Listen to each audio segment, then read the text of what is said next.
Welcome to Marketing Outlook meeting. At this time, please make your way into the theater. We will begin soon. Thank you.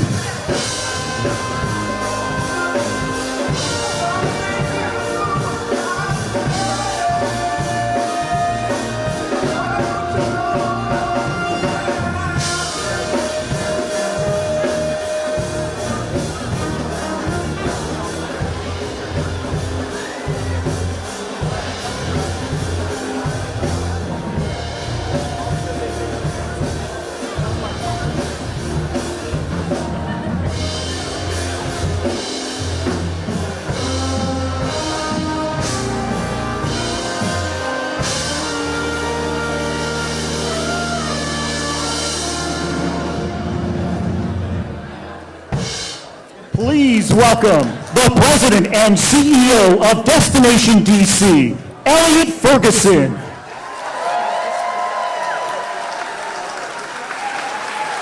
Good morning, good morning, good morning. You guys look relatively good because I can only see the first few rows, but give it up for the DuPont Brass Band. Listen to that music out there. Now, I know we have to do the voice of God and introduce me, but he was singing Valerie, and I was like back there jamming, and all of a sudden it stopped. But these guys are amazing. I understand, started at Howard University, HU, since 2012 have been performing. And when I walked in, I saw this well-dressed group of guys, and I'm like, what are you guys doing? Because, band leaders nowadays, they wear T-shirts, and they're just kind of like, jeans and kind of chill, but this is the best dressed group of Washingtonians fans through the country. Here in Washington, D.C., we're happy to have you all here to support our Marketing Outlook meeting here for today. So this is the 18th Marketing Outlook meeting that I've done since I've been in the role of CEO. I've been here for 24 years, so a long time. So for the Howard students and all the other students, it's like, dang, he's old. But it's been my pleasure to really welcome and focus on Washington and tourism. And, right now things aren't great. I'm using my Obama voice with my tan suit. But things will get better.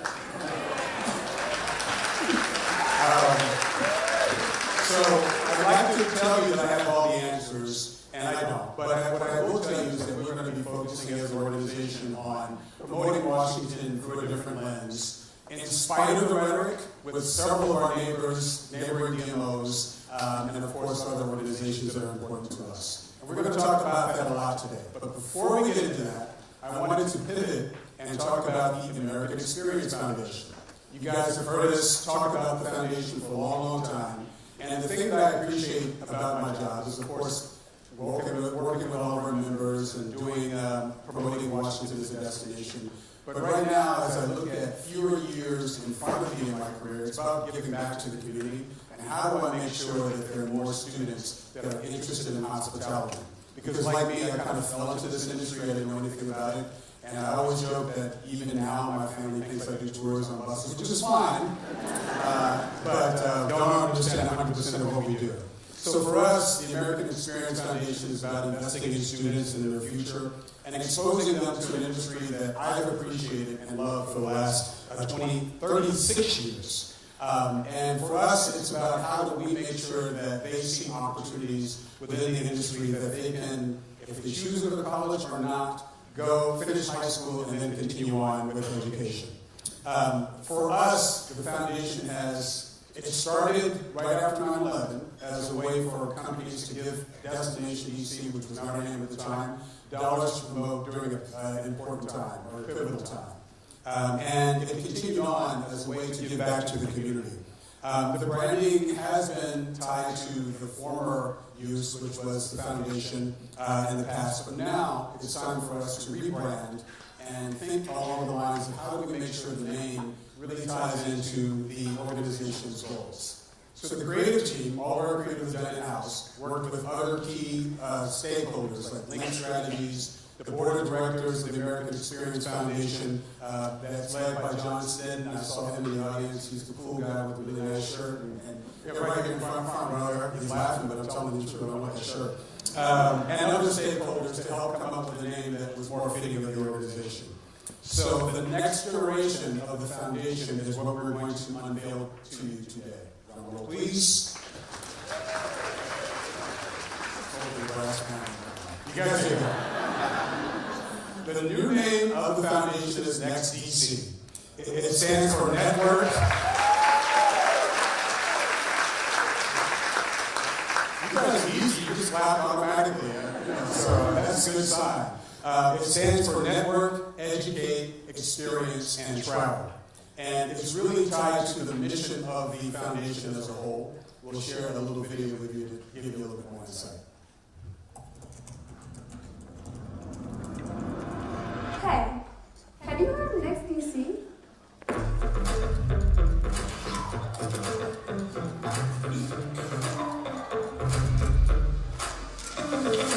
Next stands for Network, Educate, Experience, and Travel.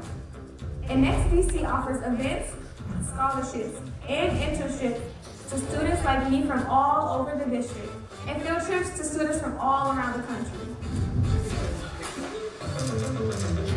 NextDC's networking events have introduced me to so many different people in the hospitality industry, and talking to all of these professionals has given me the confidence to talk to anyone, even you.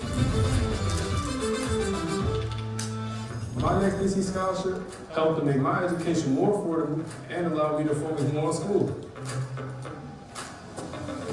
My internship in the hospitality industry taught me so many skills that helped me succeed in my career. NextDC field trips have allowed me to be a tourist in my own city, like here. NextDC has invested in me, the next hotelier, The next chief marketing officer. The next Michelin chef. We're next. We're next. We're next. We're next. We're next. We're next. We're next. We're next.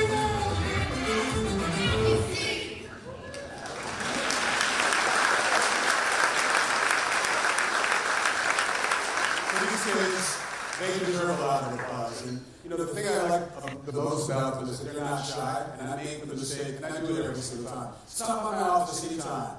So I'll go to the bathroom or something and come back and just sit in my office. So tell me about this picture. What did you do today? And I pause and I say, you know what, this is what it's all about. I'm happy that they have that confidence and that we are giving them a platform to learn a lot more about our industry, a lot more about what you all do, and to get more involved in our industry as a whole. We're fortunate to have Claire Carlin as the executive director of NextDC. Wait.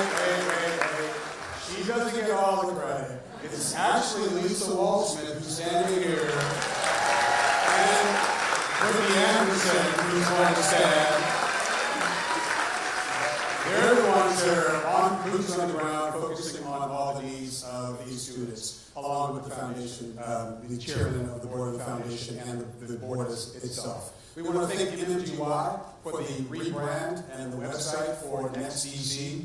And there's more to come, so I'm asking you guys to take out your phones, pick up this QR code, and learn more about the foundation, how you all can get involved. We love the fact that several of these students have interned in your offices. Several of you, when we bring students on field trips and FAMs and hotels, you put them up. And for us, that's the key. How do we continue to keep them involved and engaged? So thank you all for allowing me to start by talking about NextDC. But while I'm on a roll and talking about youth, we're also fortunate enough to have a cohort of students from Howard University, led by their executive, Omari Head, at the Marriott Sorensen Center. I'm very proud of the Marriott Sorensen Center. When Arnie Sorensen unfortunately passed away a few years ago, the foundation said we want to give back to the community. We want to make sure we have more black and brown kids interested in hospitality. So the gift was given to Howard University, and the Marriott Sorensen Center was founded. I have the pleasure of being the executive in residence working with Omari and his amazing team. And I know that we've got a group of students that are going to stand right now to be recognized from Howard University. AGU?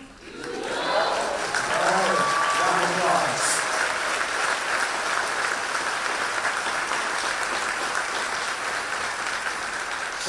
the next DC, they go off to college, and then they want to take my job, which I want you to do, not today, but at some point, or perhaps work in different organizations within the industry. So we're always proud to give back to the industry as a whole.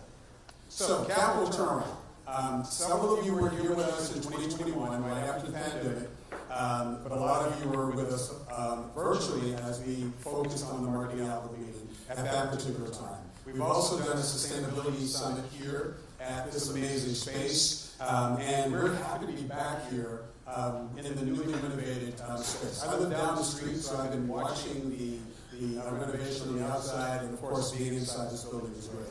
So it's my pleasure to welcome Mark Patterson, the lead visionary for Capital Turnaround, to say a few words. A round of applause for Mark.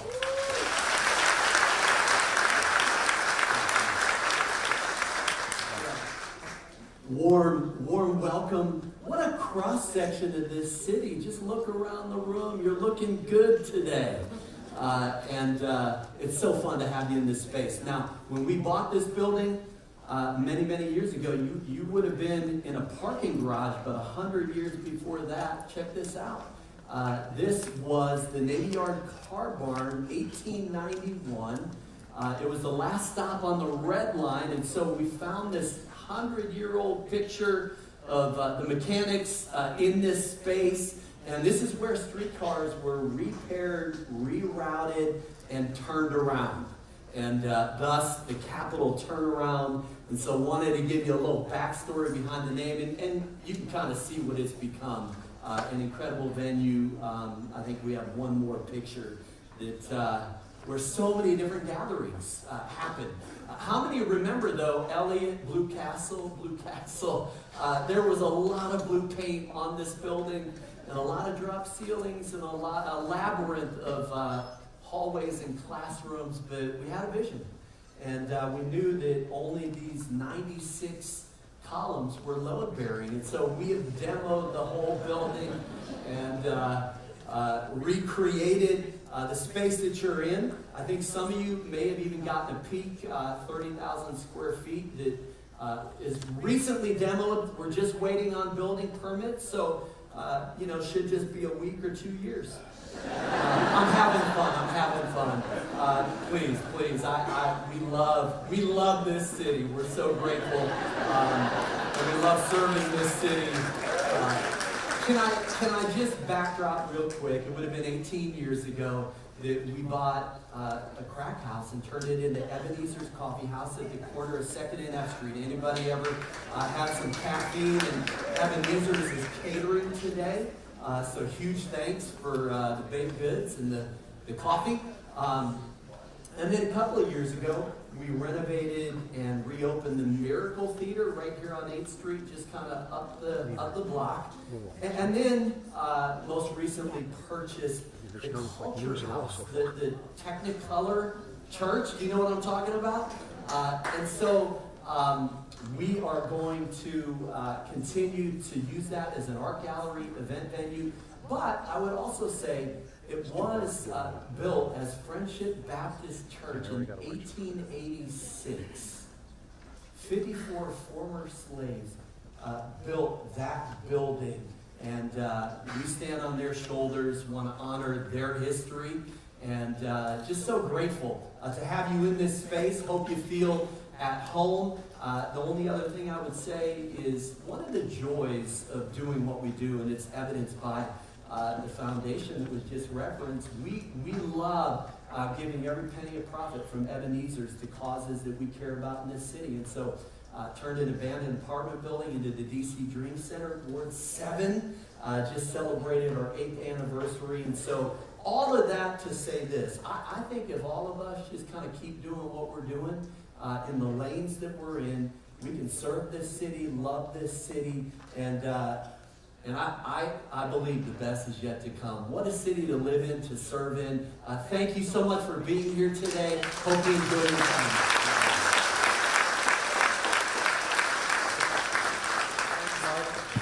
Wish you had more enthusiasm, but we're going to be praying for those permits, my friend. I sure do. So, DC's been in the news a lot lately, huh? not necessarily for the right reasons, but one of the things I appreciate about being a Washingtonian is being in spaces like this, unique parts of the city. You know, we appreciate the federal experience of monuments, memorials, and museums, and that's part of the reason why people think about coming to DC. But our goal is to continue to share with them unique spaces, unique opportunities to do things in Washington and take them out into our neighborhoods. That's been harder lately, as we know, similar to other cities, we're in the news for the wrong reasons. We've been here before. I moved here, like I said, December 2001, right after 9/11. And my goal when I was Senior VP of Convention Sales and Services was to focus on bringing the convention market back and to make sure that we were able to have meetings right after 9/11, which was not easy. It took us 10 years to rebound in terms of tourism coming back to Washington after 9/11. So think about it, 9/11, sniper, anthrax, multiple government shutdowns, civil unrest in 2020, and of course, January 6th. The only reason why we did not feel the impact of January 6th is because we were still dealing with COVID and we did not have a lot of visitation. So I share that with you to put it in perspective in terms of the fact that we've been here before. But never have we been in a space whereas the leader of our country in our backyard is giving a false sense of what Washington has to offer as a city. I love the fact that several of you have come up to me because you've come in from out of town and you say, I love your city. I've stayed in different hotels and asked where'd you stay. And the feedback is really good in terms of what's happening in Washington. A few weeks ago, the American Society of Association Executives had their annual convention in Los Angeles. I joined their board, but I was reminded as the rhetoric was bubbling up about Washington as to what was happening there 6 weeks ago. And that was military being deployed, ICE agents, et cetera, and it just was not pretty. And we know that this is going to unfortunately happen more often than not, as LA faced some of the same things that we're facing. And I shared some sentiment or some feedback from my good friend Adam Burke, who does what I do there in terms of how they were able to focus on returning back to normal. And that's our goal. How do we continue to focus on the reality of what's happening in our destination? Not what is on TV domestically and internationally, which does affect us on a regular basis, but more along the lines of the real DC, the only one DC in which we focus on. We're focusing on the narrative, which is tied to Washingtonians. We're focusing on the facts in terms of what's actually happening in the city. And we're being very intentional in terms of how we're positioning Washington through social media and through other channels that really position us through a different lens. Our social media is focusing on pride and connection through positive sentiment of individuals that live in Washington and those that are visiting the city. Not the guy who's supposed to say great things about the city, but people that are coming here and saying, don't believe the hype, DC is great. There's so many different amazing things to see and do in Washington, DC. One of the things I'm very proud of in terms of bringing creative in-house is the fact that we're able to do things quickly in terms of how we market our destination. So the creative team with our content creators and the whole marketing team put together something that we were very happy to share called DC, Our Love Letter.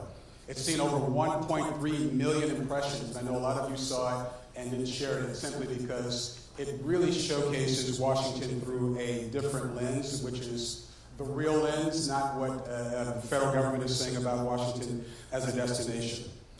For us, we need your support to continue to put out that messaging in terms of what Washington has to offer. Meeting planners have been posting it. Customers, visitors to the city have been sharing it simply because it really focuses on what Washington has to offer as a city.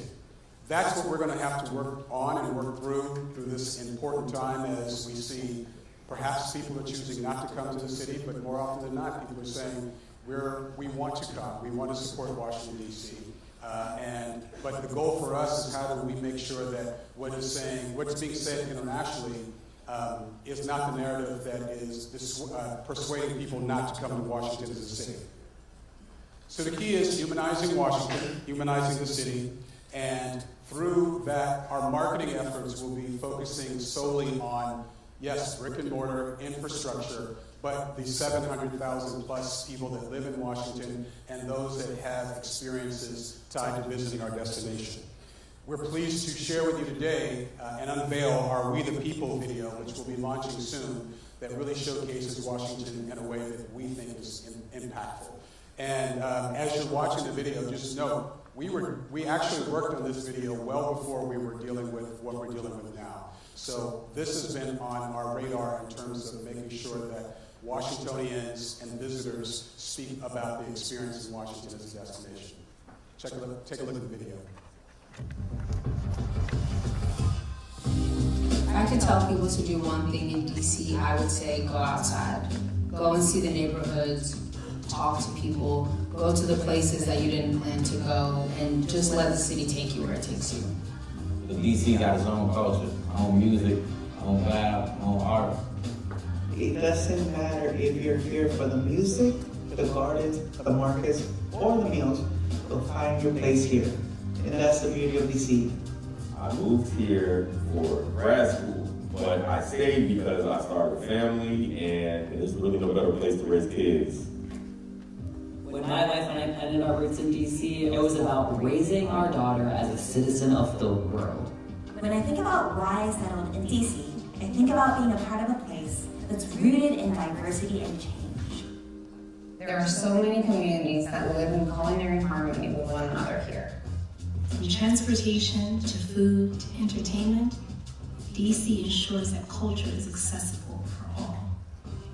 Whether you're born here or you move here for school or a job, DC embraces everybody.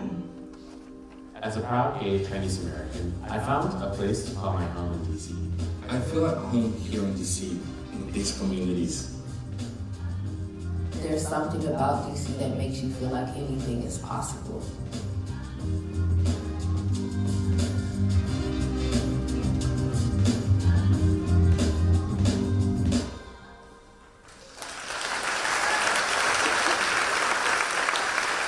So it really feels different when Washingtonians talk about their city with pride. Most of us, if I asked you all to raise your hand, how many of you were born and raised in DC? There's a lot of people that are proud of being born in Washington, DC. But most of us moved here from other places. But we chose to stay in DC because we love the destination. 185 embassies in Washington, DC. There are a lot of global citizens that make Washington home. And they're a part of how we promote our destination. Now, to those residents who always know DC as Chocolate City, we also know DC as Chocolate City, and we will never forget that. That'll be a part of the marketing, but at the same time, we want to showcase the community as a whole and how welcoming we are as a destination. We had a lot of positive feedback as we did our homework well before we put this video together to make sure that we were on the right track, simply because we don't want to do things in a vacuum as we market our city. So these stories really resonated with the focus group in which we use, and we'll continue to work towards working with individuals in Washington in the future. We recently hosted World Pride, and we were really, really excited. Last year, Teresa and her team, we were talking 3 million plus people coming into the city, and an opportunity to showcase Washington more than just a federal experience.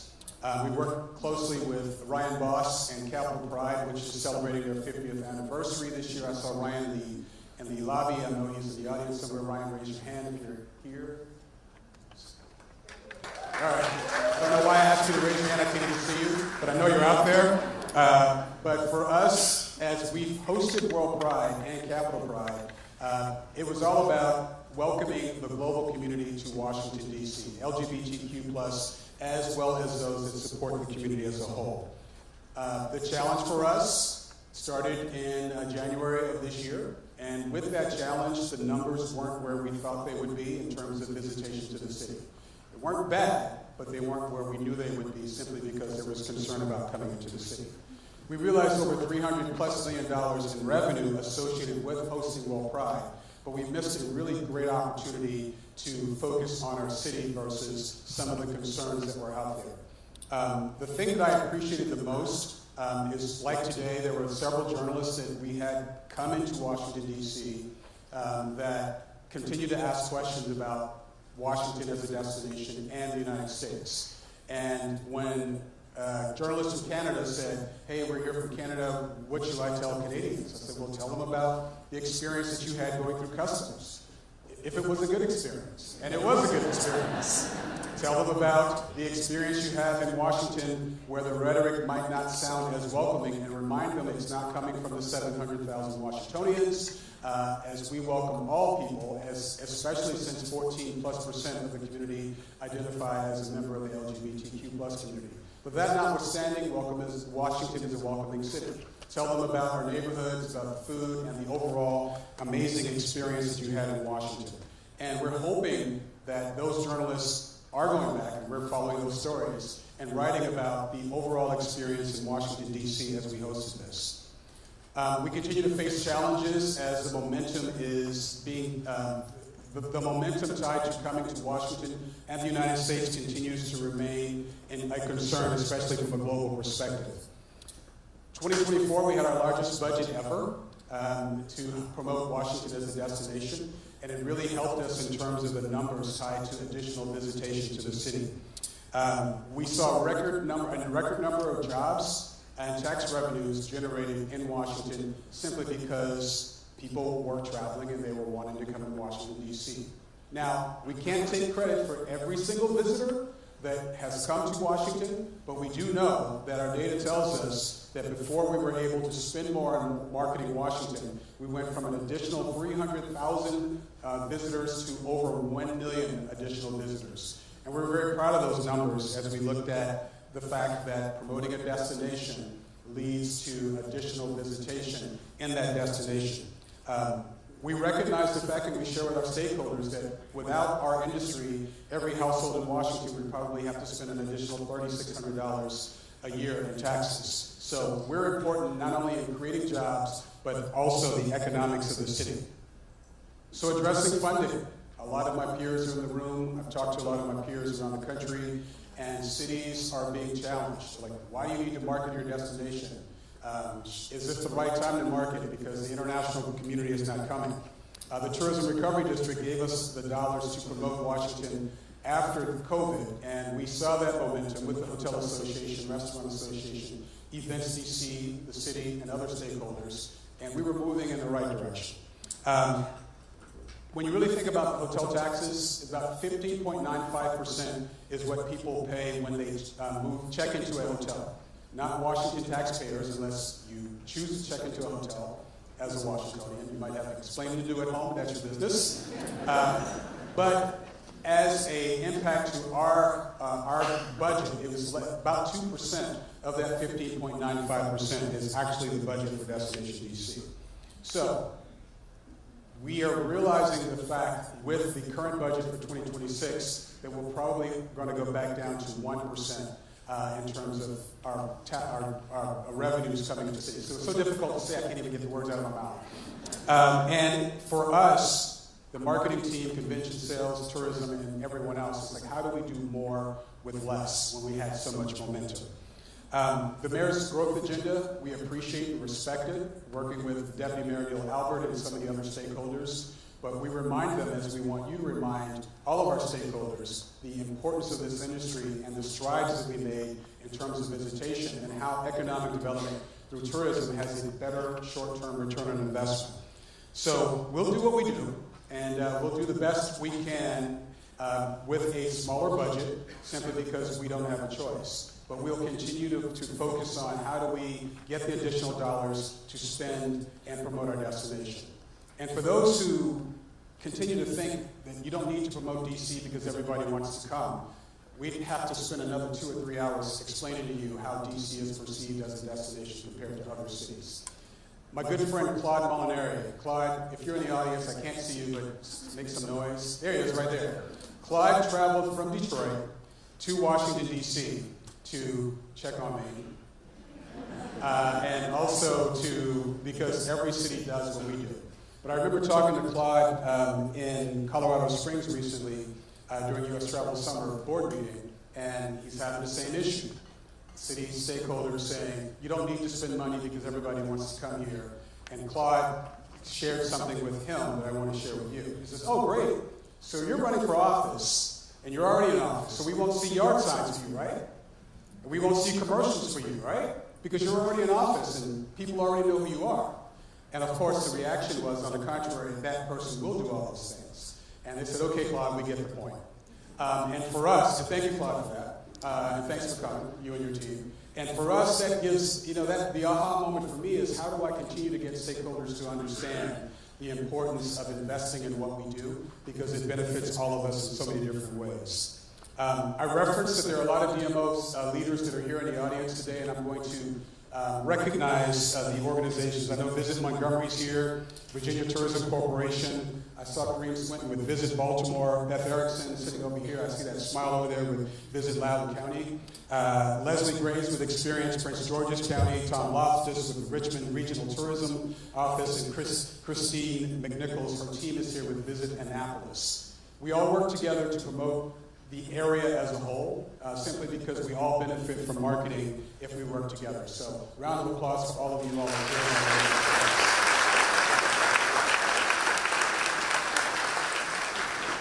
So, 2026 is going to be challenging, but with that, we still know that we will have a decent enough budget to be able to market Washington, D.C. Is it where we need to be? No, but we still have an opportunity to get additional dollars. And I know that City Council has been focusing on that, and they've already found an additional $6 million for Destination DC to receive to promote our destination. So we rely on our stakeholders because they're important to us, and they understand the importance of our industry, but we need you all to continue to remind them and engage them on how tourism, hospitality, and conventions impact all segments of the city, be it creating jobs for those that live in different parts of the city, or creating opportunities for restaurants and things that are happening in the city, similar to what Mark said he's doing with a lot of the projects here. If we had every stakeholder speak today, we'd be here for a longer period of time, so we thought we would shorten it with a video with them all sharing a few thoughts with you. Across the country, but more specifically in DC, tourism is a major driver of the local economy. So when you talk about folks visiting the city, that's restaurants, that's hotels, that's museums, they're spending money at small businesses, and so that generates jobs and revenue for the city, taxes. All of that goes to support schools, roads, and more for district residents. Now that is a real impact. We are constantly striving to put DC on the map for decision makers. Whether you're a leisure traveler and deciding which city to visit, and whether you're a conference deciding what experience you want for your conference goers, Destination DC gets in front of all those different types of audiences and helps them make the decision about coming to Washington, D.C. because of everything we have to offer. One of the things that's really special about Washington, D.C. is that it has a rhythm. It doesn't really need to manufacture or create anything. It's got a natural kind of history and culture and localness people don't understand from far. So certainly need to promote it. And that's where Destination DC comes in. And it's great to hear folks from Destination DC talk about the city, because they really have a great pitch that we should all listen to, because it makes us proud of our city. It's a great place to live in, but it's a great place to visit. So we like to show it off, and in order to show it off, we need tourists to come here and see it. When you have a committed partner like Destination DC, our focus and mission is to serve as an economic engine for the district. There's only one DC. There's only one DC. There's only one DC? There's only one DC.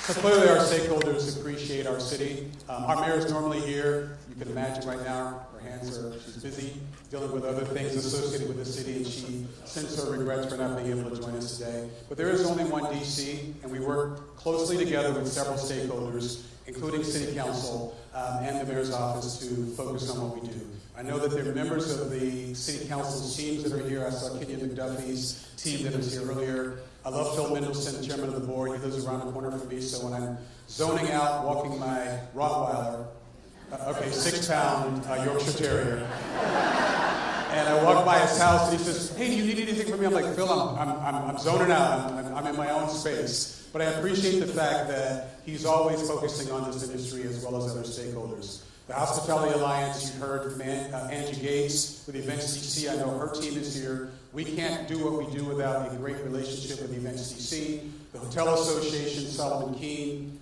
would have been here. He texted me this morning. He has COVID, still happening. So we said stay home. But he sends his regards. And of course, Sean Townsend with the Restaurant Association who you saw. Sean, by the way, I know you're out there, you and your team. Thanks for extending Restaurant Week another week. So we're really excited about that. We work closely with other organizations, Brand USA, U.S. Travel Association, the Metropolitan Washington Airports Authority, simply because we have to rely on them to be able to focus on things that are important to us. U.S. travel, advocacy-related issues, Brand USA, I can tell you a lot about what's happening there, or what's not happening there, but we're continuously advocating for them to get their funding, and of course the infrastructure tied to the Airports Authority that's important to us. So, several folks ask all the time, DC, why do you have to promote our destination? Aren't we the #1 destination that people want to visit? Washingtonians are always shocked when I say we're number 7 or 8. And then the next question is, well, who's number 1 through 6? You see it on the board. The point is, there are a lot of great destinations in the United States, some that are not even on this list that people can visit. And then when you compound that with a global response, if people think it's hard to come to the United States, then they're not going to come. They're going to go to other parts of the world. We're now competing in a different environment than we ever have before. So competition is strong, and we're continuously focusing on ways to bring more business to the city. But as an economic development organization, we do focus on the international market. Some might say more than others. Simply put, as you look at the data, we love all domestic visitors. We love those 8th graders. We love the fact that they come and they do all those free things. Then they go and they eat at Chipotle. Then they catch Metro and they stay in the suburbs. Yes, suburbs. You're welcome. 8th graders eventually grow up and they come back and they remember that trip. But the international market, clearly for us, is an opportunity for us to gain additional momentum, simply because of the spend. So as we look at the numbers, the international market is a small percentage of visitation to Washington right now. So we're not trying to bring 50 million visitors to the city. You all would be very mad at me if we did that.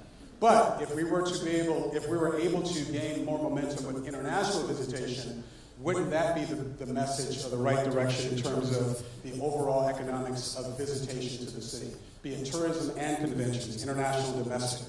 You're going to hear from Adam Sachs with Tourism Economics this morning as well. He's going to share some data. Data can be great. Data can be not so great, but at least you'll know exactly what the outcome is in terms of what to expect in Washington in the future. As we're focusing on each market, tourism, of course, sports and visitor experience is one of the key components of what we do. It's tourism, sports, visitor services, convention, sales and services, marketing, partnerships and alliances, and let's not forget finance and administration. But the key thing for us is, what are we going to be focusing on in terms of the international market and domestic market and sports market moving forward? So again, instead of having every member of this team come up, we're going to share with you some words from Teresa Volpulsi in terms of what she and her team will be doing.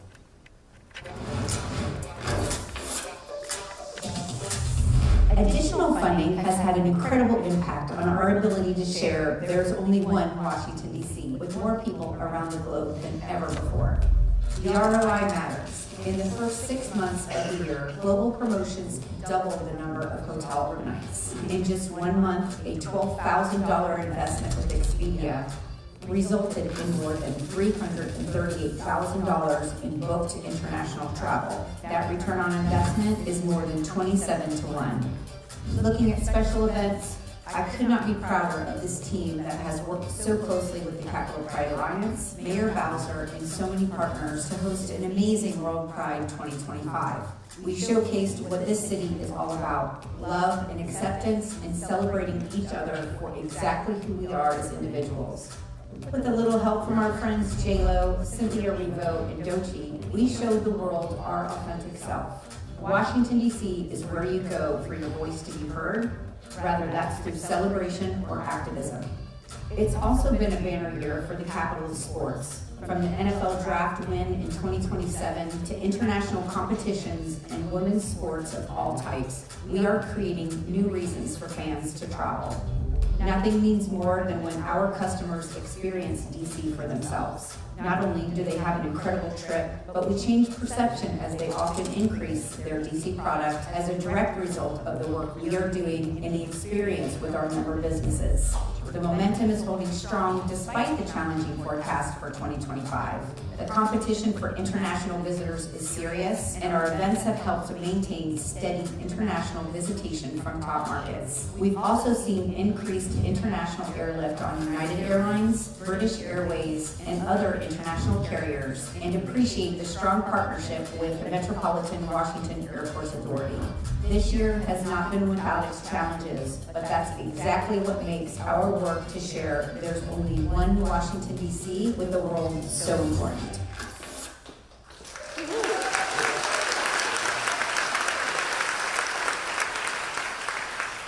So Teresa and team have been all over the world promoting Washington, domestically and internationally. I know Teresa's in the front row. Teresa, stand up as we recognize her for 20.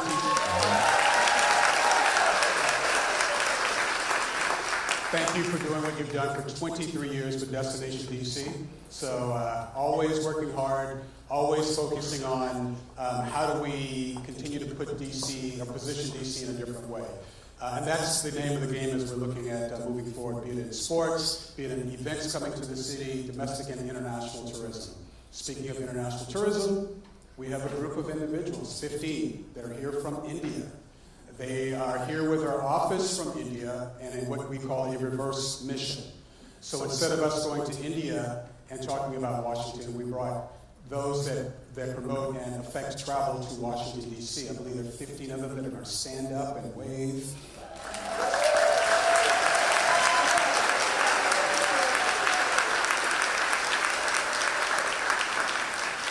So in addition to sitting through this, they are traversing the city. They are doing all the things that we want to expose them to, including the DC Jazz Festival. They're staying at the AKA White House Hotel, which I know is here, and the Churchill Hotel in Embassy Row. And the goal for us is for them to go back to their country, which, by the way, for us, India continues to be one of the strongest and fastest growing markets, is to go back and say, what we're hearing about the United States, what we're hearing about Washington is not what we experience. So we're happy to have them here to influence their itinerary. We know how hard it is to get off a plane and immediately get to work. I just did it in Australia with our team. But we're happy that you all are here, and we look forward to spending time with you over the next few days. So round of applause for our first speaker.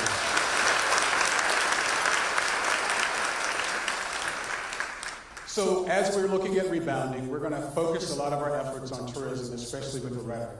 But we're not going to sit on our hands and not recognize the impact of convention sales and services. I think I mentioned I started here in Washington in convention sales and services, and I've seen that department continue to grow and work with other stakeholders to make sure that it grows. One of my favorite sayings about a market is a strong tourism market lends itself to be a strong okay, you guys. Convention market. Yes. And they're like, I know, Elliot. But it's true. The more we do in terms of promoting our destination from a leisure perspective, the more momentum there is in terms of the conventions that we are able to bring to the city. International meetings, similar to international tourism, remains very important to us. But the conventions that we're bringing to the city, not just the larger congresses that are meeting in the convention center, but the smaller meetings that we're bringing are very much so important to us. The question that continues to be asked, and I know that we have journalists in the audience, is what has the impact been on visitation or conventions since the beginning of the year? The reality is we've only lost about 2% of the market in terms of those groups that were looking at Washington, especially those international groups that said, I'm sorry, we're not going to look at the United States right now. But just 2%. But that 2% resonates because it was about 41 groups that basically said we're not going to look at the U.S. right now. The momentum is still there. The market continues to be strong for future years. 2026 is a great year for us in terms of the mix of business that's coming to the city. We are constantly focusing on business that is meeting in the months of July, August, October, well not October, but November, December. We just hosted American Chemical Society last week. How great is it to have an annual convention in the city in the month of August, which is not a peak period for citywide business. Next year we'll be hosting the Family, Career, and Community Leaders of America annual convention over the 4th of July. So I can't tell you how hard it is to find a group that wants to meet over a holiday. I know National Education Association will be hosting them in the near future, but the fact that we'll be hosting them next year with the 4th of July is good news for us. So I can tell you more, but I'll let Melissa share with you a lot more about what's happening in her department.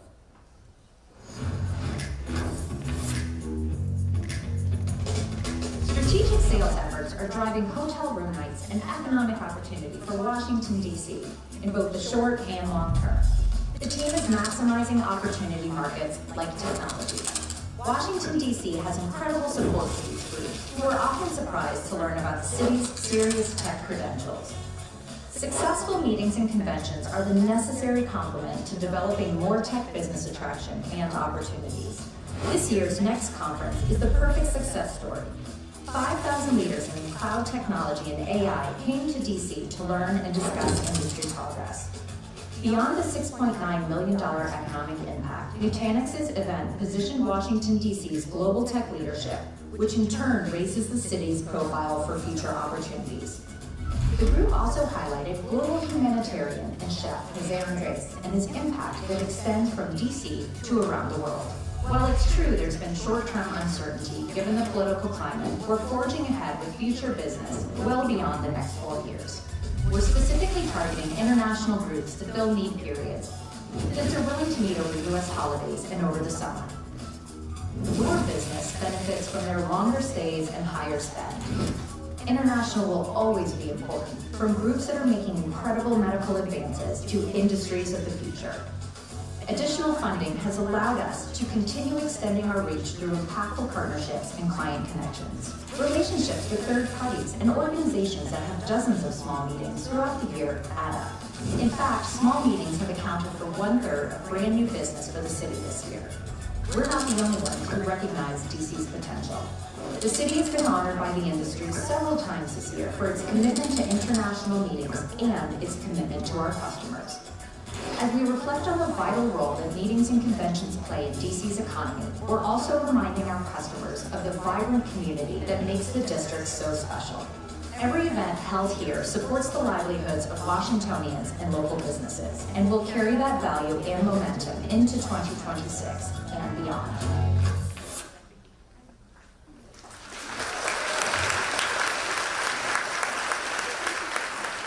So what that means is that after 22 years of being a part of the Destination DC team, Melissa is doing a great job as the Convention Sales Senior Vice President. Stand up, Melissa.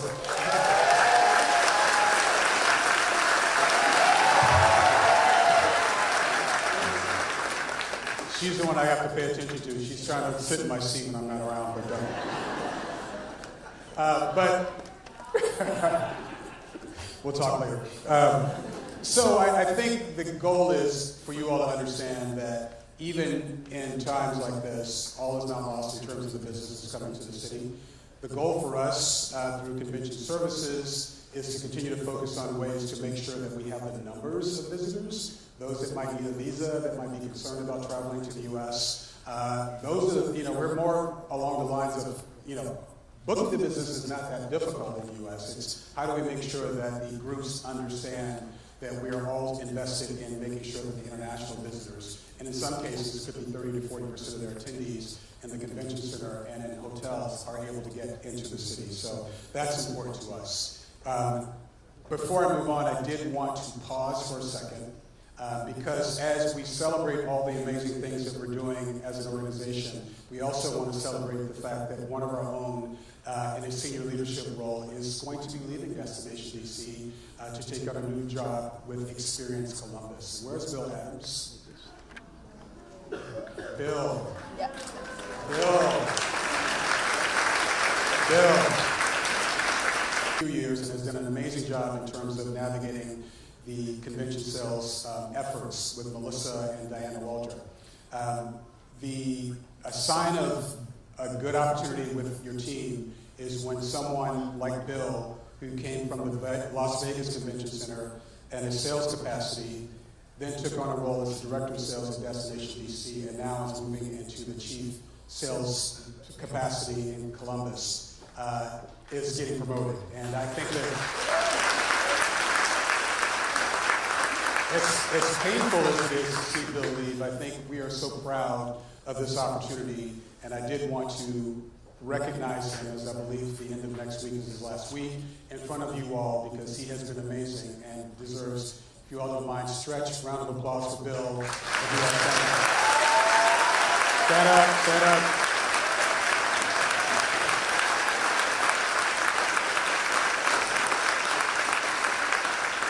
With Bill's departure, that makes me the tallest guy in the office again. So, as we're talking convention sales, and I know Melissa and team will focus on leadership moving forward, and we'll share that with you. We're also very proud of what we call the Collective, which is an international group of individuals that were here last year that give us insight as to what we should be doing to go after domestic and international business. They're not here this year, but they did put together a video to share with you in terms of some of their thoughts about Washington. Every time I'm here, I find a new building, a new historic place, a new community. Well, I think it's impossible not to be inspired. Really is a city designed for people to gather. DC to me is a place that makes me feel different when I leave it. DC is a place you leave feeling inspired to change the world. The people, the intellect that lives here, the spirit that this city embodies. It's truly amazing, and I can't put it all into words, which is why you have to visit.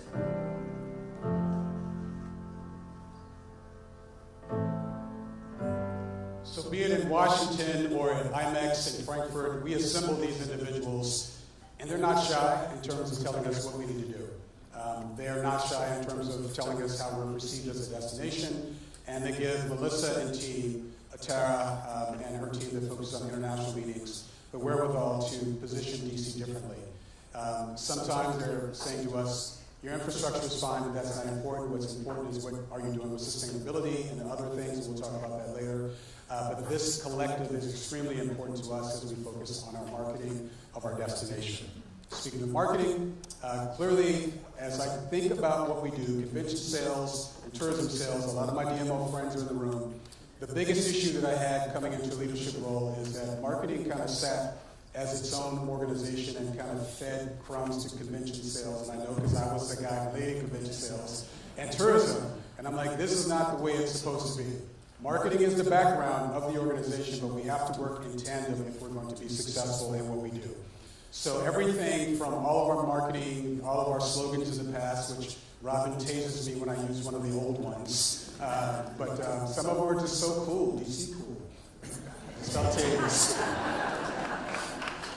But the reality is there's only one DC, and that is a huge part of the marketing campaign in which we have now, which as you saw resonated with a lot of the stakeholders. So Rob is going to share with you in terms of what marketing is going to be doing in 2026.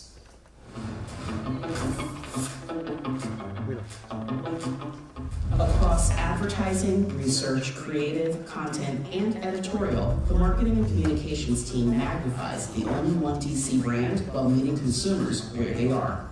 Through a strategic approach, we're accomplishing more while staying flexible and ready at a moment's notice to capitalize on the next viral moment. Take Pandemonium, the beloved bears at the National Zoo featured prominently in our ads. We leverage the news cycle to remind consumers that Washington, D.C. is the only place to see the pandas for free in the U.S., capturing the moment on social and in the press. We're proud of our expanding organic reach on social media, growing both our own content creation and in-house social media influencer program. Strategic partnerships with timely influencers like Love is Blind DC's Taylor and Garrett or TikTok's Monsta captures attention when it counts.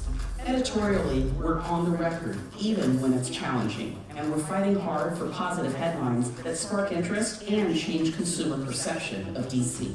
As a result, journalists around the world tell us our transparency stands out in the marketplace. An estimated $160 million in editorials so far complements the reach of advertising. We take a personalized approach to email marketing, adapting what we send based on what resonates with travelers. DC Insider, DC on the Go-Go, and other emails guide visitors straight to can't-miss experiences and insider tips. The fresh content on Washington.org is one of our most powerful tools, and that's exactly why it's the endpoint for all our advertising. The new district blog makes it even easier to find information based on themes. We're leveraging trending topics, seasonality, and specific experiences so potential visitors can easily picture themselves here. Between social engagements and website page views, there's more visibility than ever. In varying forms, There's Only One DC is reflected externally by each department at DDC. With thousands of pieces of collateral and assets, we're influencing an organization-wide marketing strategy. We hope you feel the strength of the brand and its record-setting impact. An Only One DC advertising campaign with a 2-to-1 return on investment, leading to record visitor spending and tax revenue. Our efforts have created a bigger reach, immediate economic impact, and awareness that benefits DC's local economy. Brought to you by the most talented and dedicated marketing team in the business, in my opinion.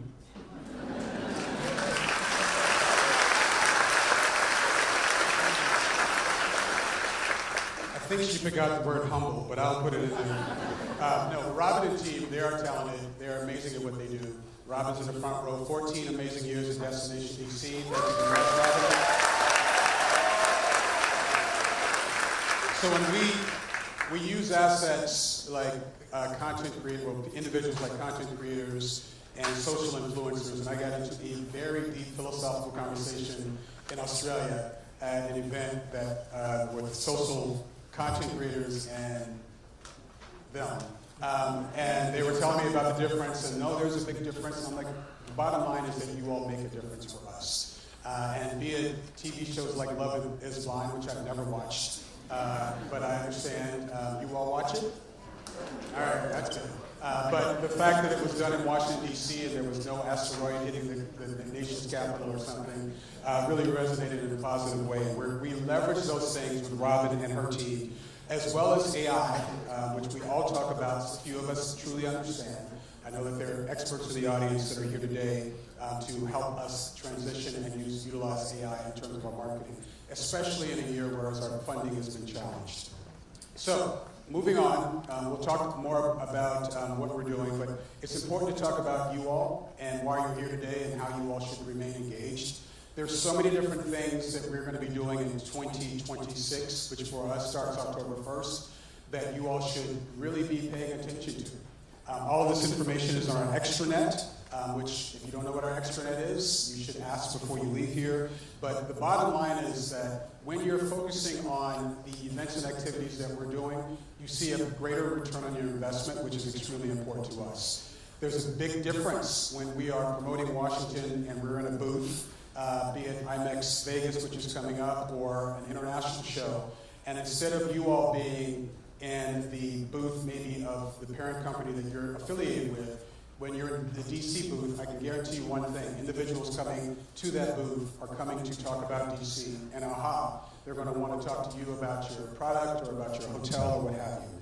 So for us, the key thing is how do we make sure you understand how to leverage your membership? I always am concerned when I hear comments like, oh yeah, I see you have a mission in the UK, but that's expensive.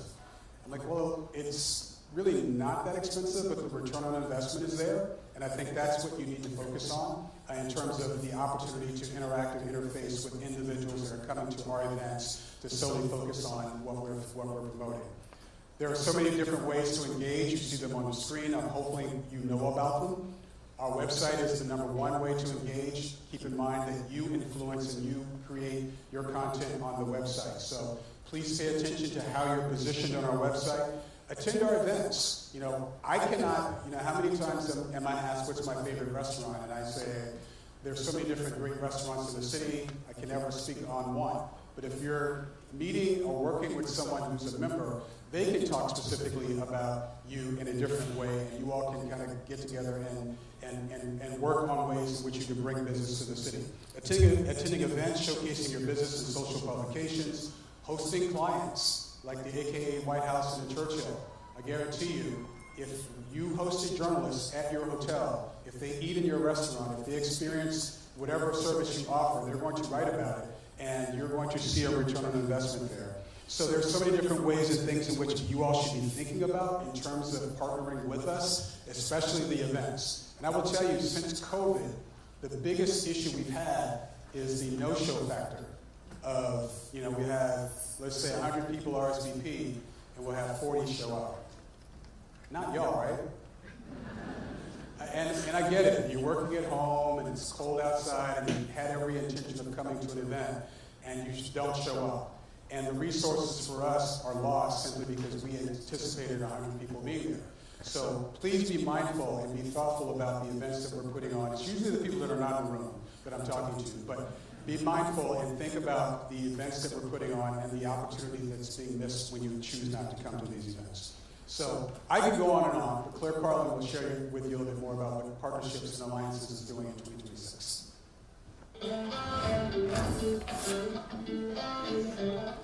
It's a privilege to represent and promote Washington, D.C., and we couldn't do it without you. At Destination DC, we get to experience your businesses up close and collaborate with our team to support your goals. When we bring more visitors to DC, you gain more customers, and together, we generate more economic impact. We're especially proud of our DEI Business Fellowship Program, which offers 1 year of complimentary membership to small businesses owned by individuals from historically underrepresented groups. This initiative introduces these companies to new audiences in both the leisure and meetings markets, delivering real, measurable impact. Your involvement is the foundation of everything we do, and that's why your success is our success. But don't take it from me. Hear directly from our members. This year alone, through our involvement in IPW and CVED Connect, we've connected with over 200 new clients, opportunities we would not have had without the visibility and partnership Destination DC provides. These events have generated new leads, site visits, and most importantly, booked business. My membership at Destination DC is valuable because it helps me connect with the community, it helps me connect with business professionals that I had no idea existed until I joined Destination DC. And it makes a real impact on helping me grow my business. Destination DC staff and leadership have proactively brokered introductions to travel journalists and prospective clients, kickstarting relationships that otherwise might have taken years to establish and grow. We're grateful for the energy and passion you bring. It's what makes our city shine. From restaurants to retail, attractions to accommodations, you bring our city to life. We're proud to support your business, and together we'll keep showcasing everything that makes DC unforgettable.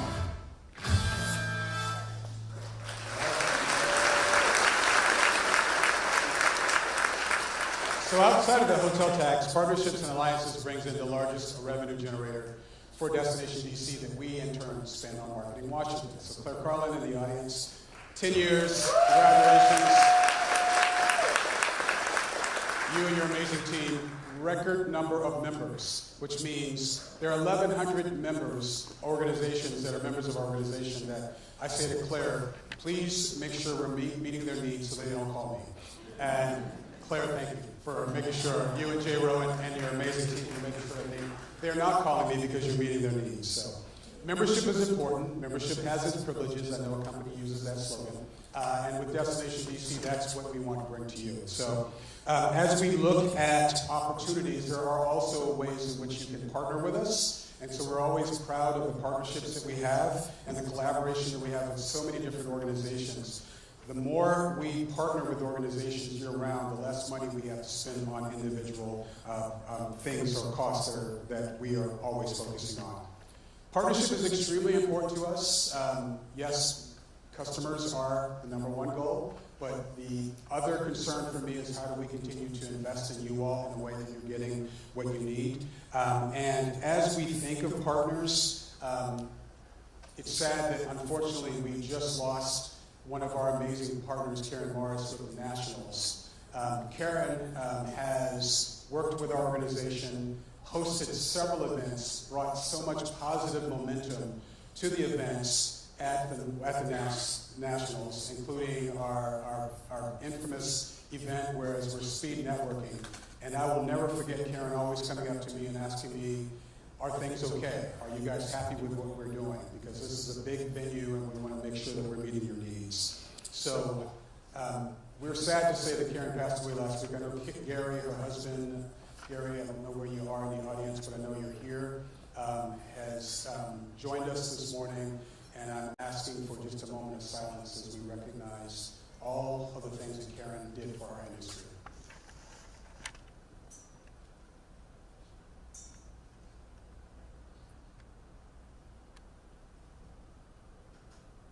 Thank you.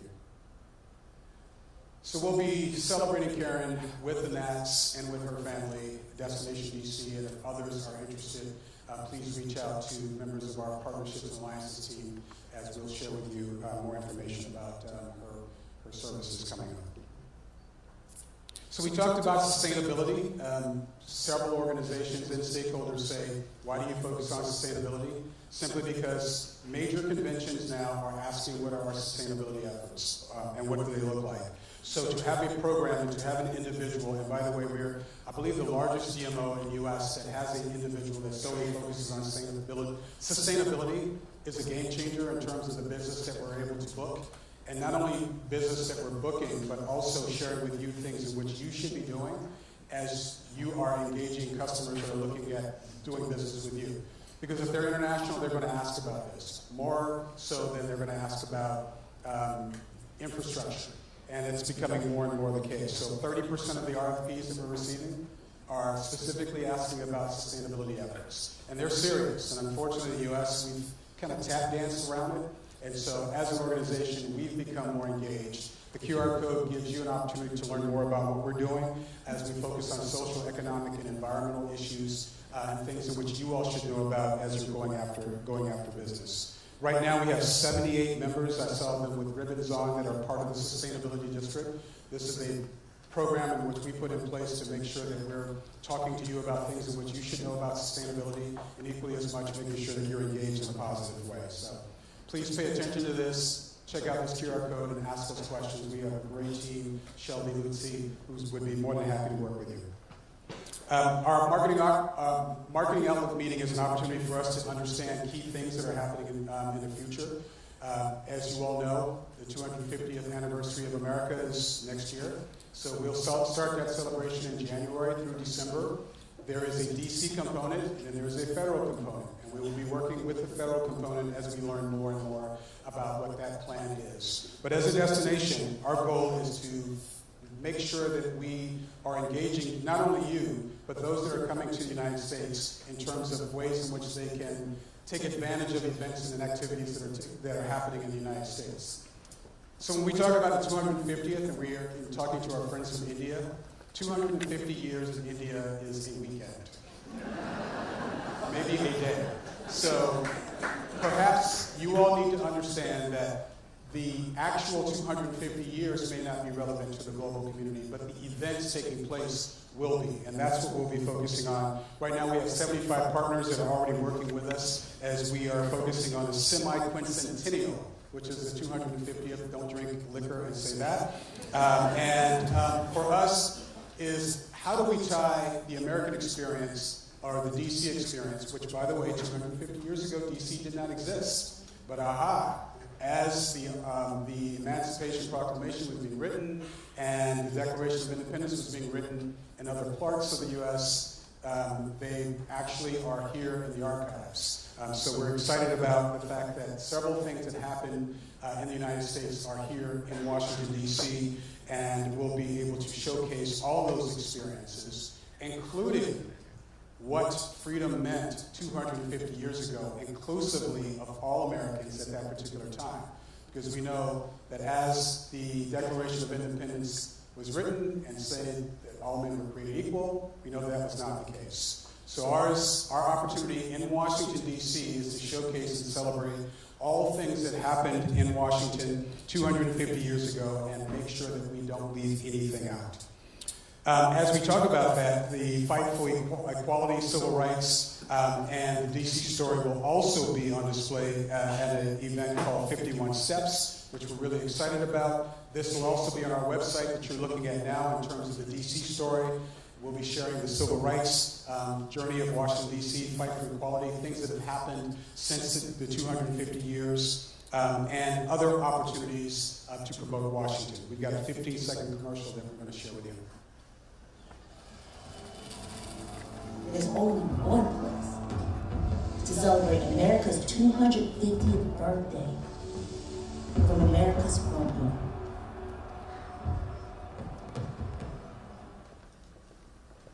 This is one of several ways in which we'll promote America's 250th. I mentioned 51 Steps. I saw Paul Cohen, our former chair, in the audience. We're really excited about what 51 Steps will bring to Washington. It's augmented reality, and it ties into the history of the Black community in Washington, D.C. across 8 miles and 300 stories. So as we're looking at promoting Washington in 2026, we're looking at all aspects, including, of course, the 250th. Next year, a lot of things opening, a lot of things coming back online. The cultural institution, the Milken Center for Advancing the American Dream, opens in September. The National Geographic Museum of Exploration, the new museum, opens next year as well. And when I say September, September 20th of this year for the Milken Center. We'll celebrate several milestones, including the 10th anniversary of the African American Museum, the 50th anniversary of the Air and Space Museum, the 75th anniversary of Marina Stage, the Hirshhorn Museum Sculpture Garden coming back online. I know we're having an event there soon. And, of course, the infrastructure tied to Dulles with the new Dulles International Concourse that will be built. And we're excited about that. Yes, for that. Who? Must be Krista with Metropolitan Washington Airports Authority. As a matter of fact, it is. A lot of hotel inventory. No hotel will be happy here with this. A lot of rooms coming on board. 21 new and renovated hotels. Over 3,000 additional rooms in the pipeline, including new hotels like the Roost White House, which opens next month. 60 DC opens in June in DuPont Circle. Mint House opened in downtown DC in May. And a lot of renovations, which we're happy, including the Hyatt on Capitol Hill, Hyatt Regency, also celebrating 50 years, and the Willard Continental. The Mayflower Hotel celebrates 100 years this year. The St. Regis turns 100 next year. So there are a lot of amazing historic inventory in the city.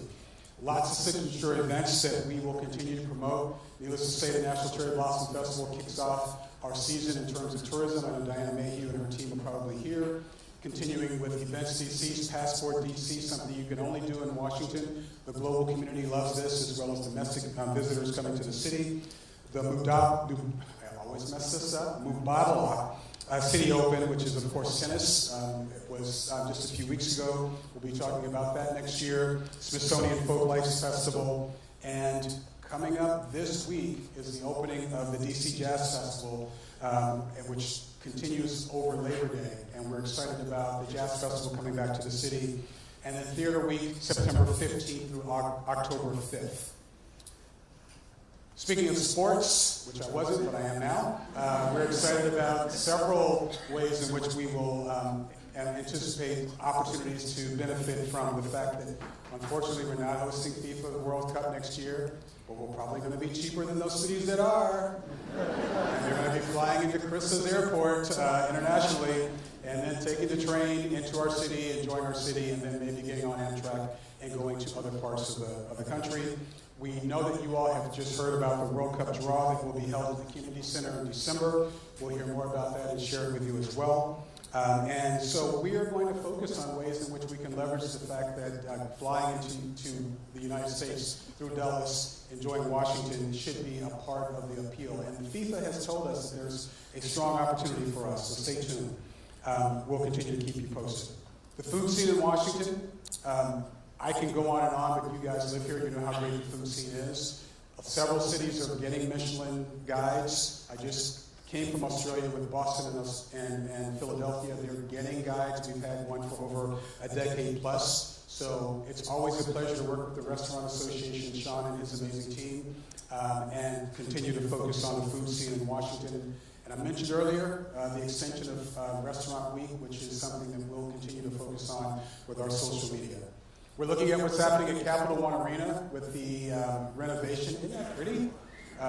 Just a block from our office. And we're also focusing on how the renovation will impact restaurants and businesses in the area. And so I know Robin and her team are focusing on ways that we'll work with the Downtown DC bid in terms of events and activities to keep the momentum going downtown as we prepare for the new and improved Capital One Arena.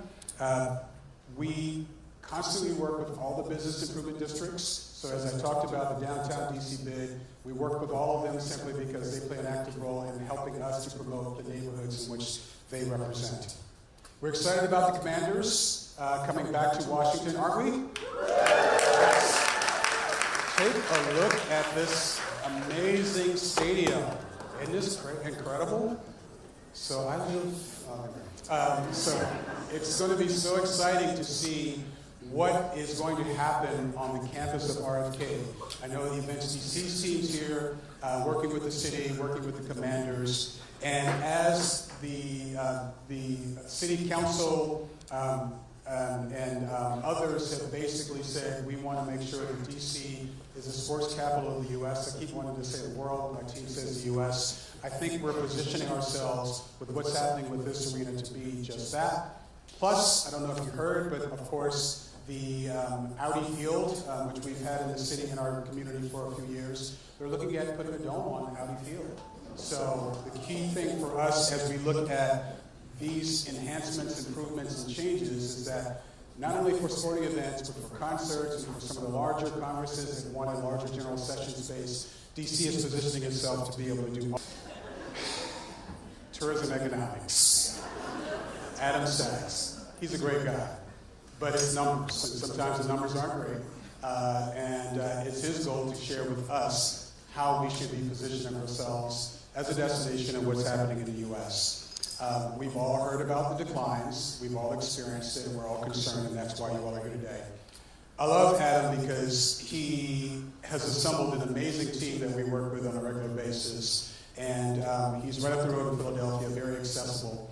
But he's also a pretty darn cool musician himself, so maybe next year we'll utilize his talents in a video. So Adam's going to give you some insight in terms of how to interpret the data that's important to us and should be important to you. So the next voice you'll hear is Adam Sachs.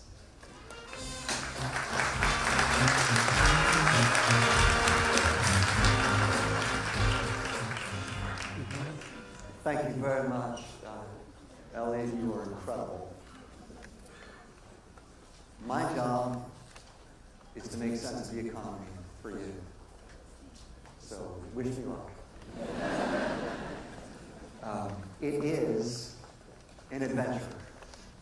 It's an adventure that none of us chose, and it's an adventure that you may not particularly enjoy, but it is the one that we are on, and my hope is to be able to give you some signposts, a bit of forward direction as we navigate it together. The first fundamental thing that we need to start with is what is going on in the labor market. It is foundational to the economy, and we can say, in summary, that it has been slow. Last 3 months, 35,000 jobs added on average. It's the weakest since the pandemic. If not for health and social services, employment would have contracted over the last 3 months. Yes, there were data revisions, and yes, they're probably right.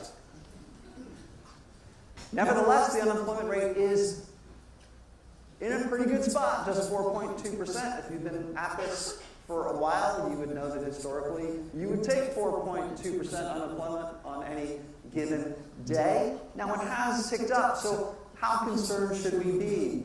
Well, we would say a little, because if people had not left the labor force to the degree that they have over the last year, the unemployment rate would actually be 4.9%. Now we're getting into a territory that's a little bit more concerning as the participation rate has come down.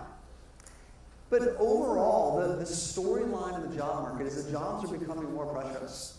If you look at the quit rate, It was, if you go back to 2021, around 3.5% people were quitting their jobs in any given month. Well, now it's down to around 2%, and with that wage growth, not quite as brisk as it once was. And you're reaching a point in the job market of equilibrium. And what I mean by that is there are about the same number of people looking for jobs as there are open jobs. And it's quite a bit different than it was a few years ago when there were a lot more job openings than people looking for those jobs. But the big kind of longer term view is that we're in not a terrible place. There are not a lot more job seekers than there are job openings.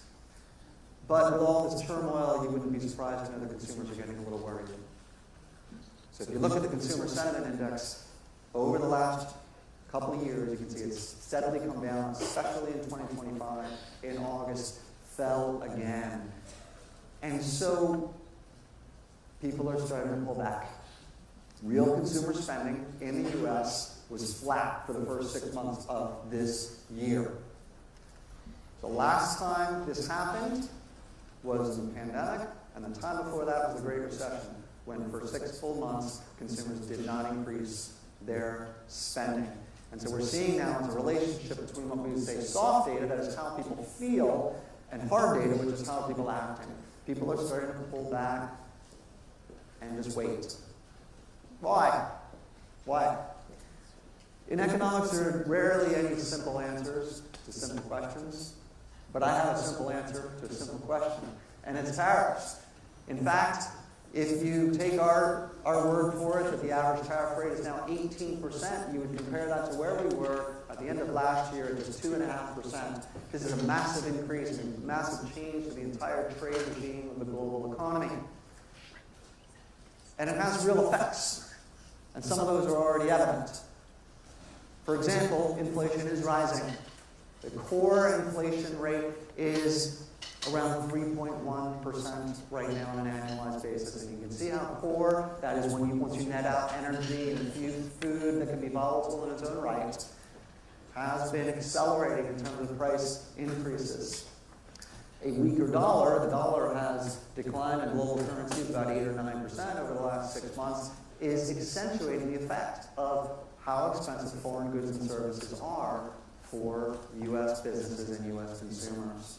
And so the first thing that we're evidently seeing, and we believe that we will continue to see, is higher prices. The next thing that we're seeing is that, almost ironically, tariffs are becoming problematic for U.S. manufacturers.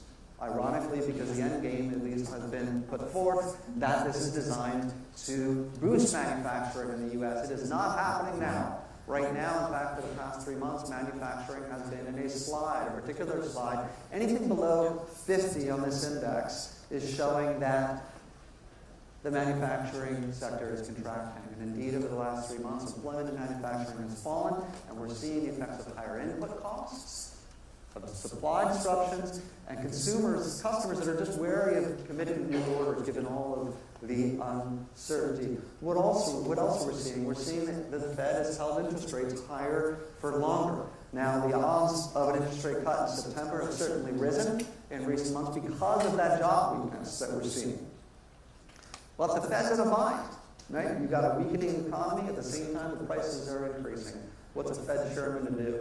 Right? And so they're going to try to thread the needle here, probably cut rates in September, if not September, December. But overall, they're going to be much more cautious because of that inflation environment that we're in right now.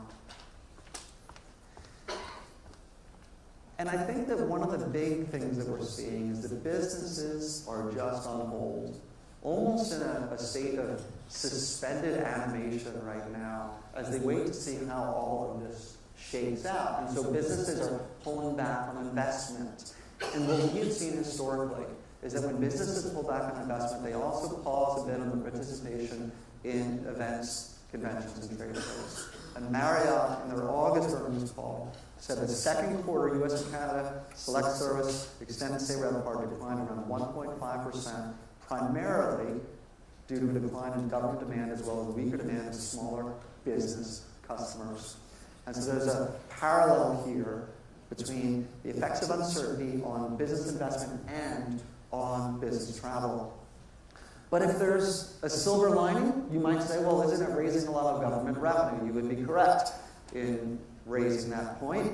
$30 billion in the month of July alone. Current tariffs rate could generate more than $3 trillion over the next decade at their current rates. Put it in perspective, that would basically pay for the additional deficits introduced by the One Big Beautiful Bill. Not the total deficit. It only covers about 10% of that.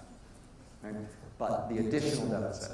So it's a lot of money. But I wouldn't celebrate that. As an economist, I wouldn't celebrate that because all it is a transfer of income from consumers and businesses to the government. And I'm not a fan.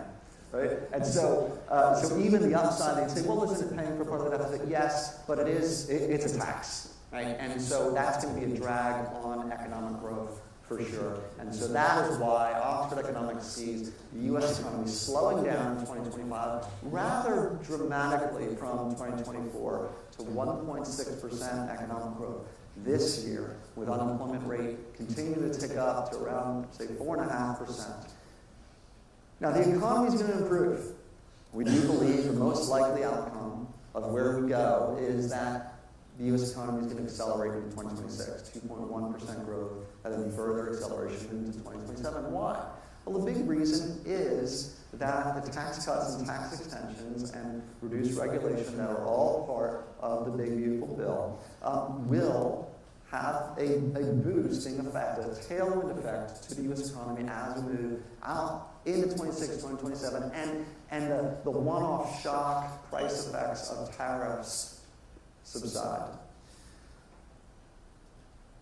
What are the odds of recession? Subjectively 1 in 3. Right? So these are elevated. The U.S. economy is vulnerable. It is carving a path through risks on either side. But we do think the most likely outcome is that we get through this slow patch and then begin to lift in the coming year. So how are travelers reacting? Well, you're going to hear from Didio from STR, who's going to talk in detail about the hotel market, but I'll just say that air travel has been just totally flat this year. The number of passengers traveling through airports has, for the first 7 months, has been almost identical to what it was last year. And so it's a very consistent picture that we're seeing in terms of travel and consumer spending. International markets, of course, are behaving quite differently. And overseas travel in the U.S. is down 1.6% for the first 7 months of the year. You may say that's not that bad, and you would be right, that's not that bad. But keep in mind that we were not nearly fully recovered at the end of 2024. And so, for the first 7 months, we were still 16% below where we were in 2019. So we still have a hill to climb when it comes to recovery. There's quite a bit of disparity as you go across international markets. What's going on? There are about as many of our major markets that are in decline as are actually expanding. So among major markets, Germany, South Korea, France, Switzerland, all showing pretty significant declines for this first 7 months of the year. But on the positive side, you're seeing the UK basically, keep calm and travel on. 1.6% growth for the first 7 months. Spain, Brazil, Japan, Taiwan, all showing growth. And so it really is a mixed bag on the overseas front. It is not a mixed bag when it comes to Canada. Canada apparently does not want to be the 51st state. and they're letting us know it. We are looking at a decline of 25% for the first 7 months of the year in Canada, including a 30% decline by land and 14% by air. Doesn't appear to be getting better either. And forward bookings, as we look at what's on the books for air travel now for the next few months compared to what it was a year ago for the summer months in 2024, seeing kind of more of the same. International down 10% over the next couple of months. It's going to get better. That's going to fill in because of a shorter booking window, so I wouldn't take that as gospel. I take it as directional, though. But international will continue to be down for the remaining months of the year. But I also see hope on the domestic market, with forward bookings for the month of September about flat, for October positive, and that could indeed even get better, particularly for September. So we're seeing a bit of resilience on the domestic travel side. Okay, do I have anything positive to say? I'm so glad you asked. a few thoughts. One is that we expect U.S. households to begin to travel abroad less in the coming year and to travel domestically more. This is a survey from Longwoods International. In May, they found 19% of travelers said that they were very likely to travel abroad in the next year. That's down from 25% at the beginning of the year. And so some of that economic softness and perhaps geopolitical tensions are causing U.S. travelers to say, you know what, I'm going to travel domestically a bit more in the coming year. And I think with all the events and celebrations we have in front of us, that's going to even further kind of bring home travelers to the U.S. Some positive indications from the airlines. American Airlines last month said they're seeing nice tailwinds as they head into the second half and expect expansion in 2026. That's consistent with that forward booking data that we're seeing. United said that they're starting to see more certainty in the policy environment, and that is translating into a meaningful inflection point in demand. Also, because the dollar has weakened, it makes the U.S. more affordable. And if I compare where the dollar exchange rate is now compared to where it was in 2019, the U.S. is actually more affordable for people coming from the Euro area, from Mexico, from the UK. Right? And so that weakening of the dollar has actually made the U.S. more affordable. It's still relatively historically expensive from Japan and from Brazil, but those markets are proving, particularly Brazil, to be quite resilient nonetheless. Also, I've made reference to this. I've stopped using air quotes when I name this bill. But overall, I will say that the bill is pro-growth. Now, it's going to introduce deficits, and there's going to have to be dealt with. But if you look at the net effects of the tax cut, the extensions of Tax Cuts and Jobs Act, investment incentives, and defense and border security, these sorts of things, they're all going to be adding to economic growth. Now, there are other things that are going to cut back on growth, such as cuts to social benefits. But the important thing to look at in this chart is the line. And the line, because it's above zero, is showing that this bill, on the face of it, is going to add next year about 1% to GDP growth. And it's going to offset a lot of the negative effects of the tariffs, frankly. But as we look over the next few years, it will continue to be a net positive for economic growth. And investment in technology is rapidly accelerating. Business investment on the digital economy peaked at about 4.4% of GDP in recent months. And that is fueling productivity. And we're seeing it in hotel performance in terms of where the big companies are seeing performance moving forward. I thought this statement from Marriott was striking because they did acknowledge that the fourth quarter, that the third quarter was soft, but group revenues for the third quarter were pacing down 2%, but up 6% for the fourth quarter. So Marriott's saying, yeah, like right now, a bit of tough sledding, but as we look at the fourth quarter, we're pacing up 6%. And Host, in their most recent earnings call, said we see groups continue to book in the future with an improving pace as they move forward. And here's something I do want to leave you with, is that with all the things that are happening, we still see disposable income rising. Right? Hourly earnings are still increasing about 4% year over year. And inflation is around, let's say, 2.5%, 2.7%. That's real disposable income rising, which will provide a backstop and I believe a foundation for continued growth in leisure travel. And in fact, Marriott says that they're seeing particular strength of the luxury in certain parts of the premium segment. And I'm not surprised because net worth within U.S. households, which of course skews to higher income households, has been extremely strong.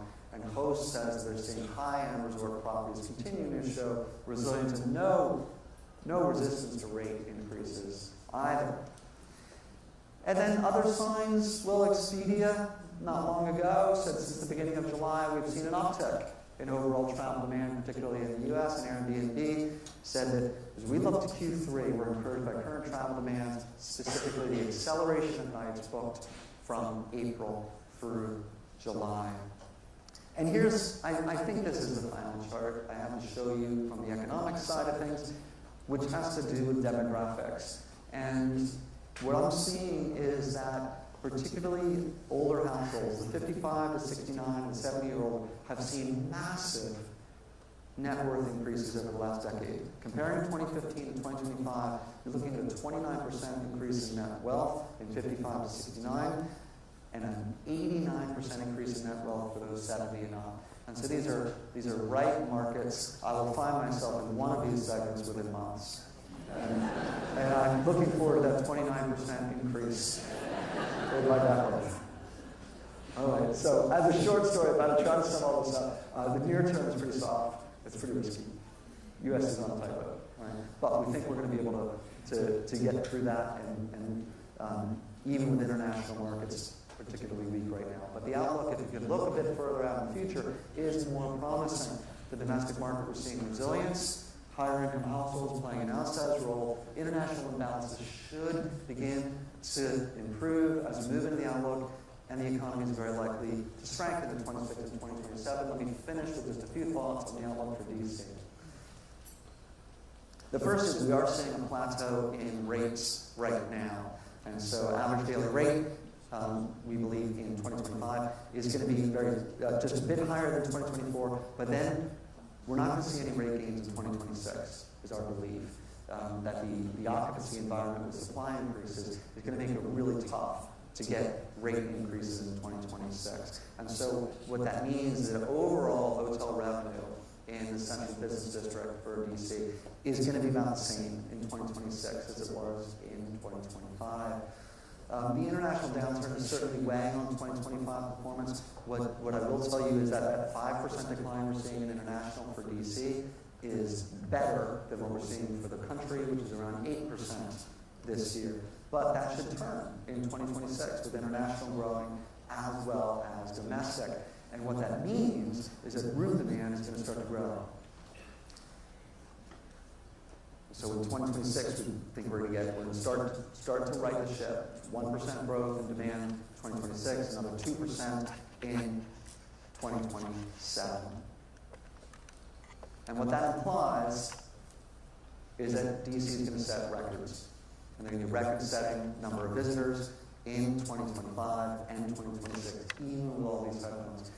One of the things that I've been calling to my own mind, and I've been sharing even with my own team, is that we can kind of get overwhelmed sometimes by the amount of uncertainty that we're encountering. But just rewind 6 years ago, 5 years ago, the amount of uncertainty that we were dealing with. And the thing that I remember telling clients on hundreds of webinars locked in my house was that we will get through this. If we got through that, we will definitely get through this. This is a touch foul compared to the flagrant that was committed through the pandemic. And so I do want to put this into context in that sense, is that despite the uncertainty, despite what we think are headwinds in the near term, that we're going to absolutely muscle through this and continue to grow. Thank you very much for having me with me.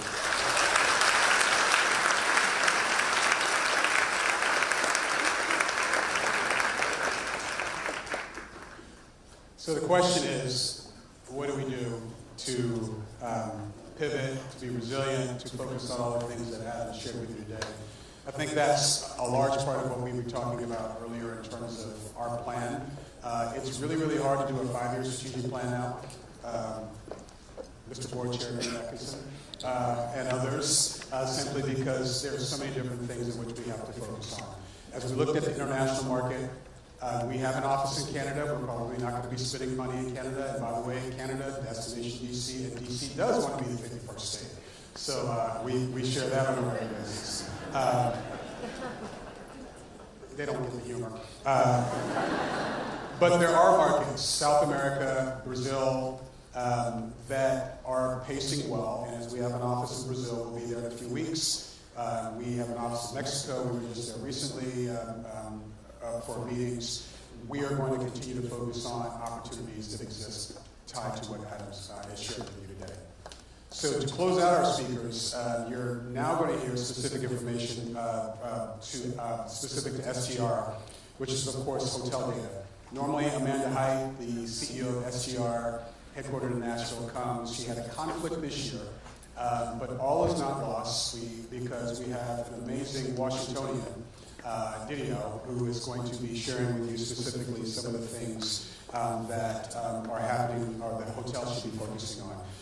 Didio Pacino is with CoStar, and they're actually the company that actually owns STR.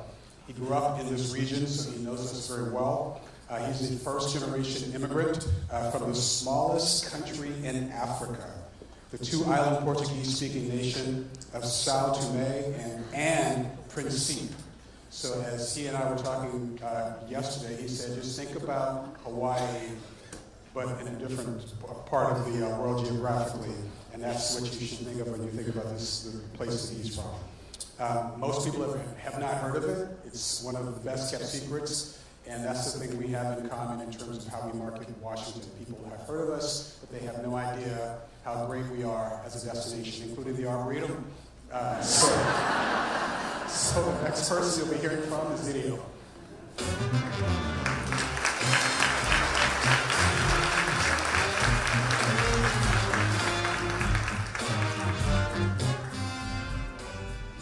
Hello everyone, good morning and happy Tuesday. Thank you, I like the energy. So my name is Didio Pacino, I'm the Director of Hospitality Market Analytics covering the Northeast and the Midwest. So before we get started, I'm going to throw a lot of hotel data at you, so I had a couple questions for the crowd. I'm going to ask you to answer by raising your hands. I promise I won't call on you if you raise your hand.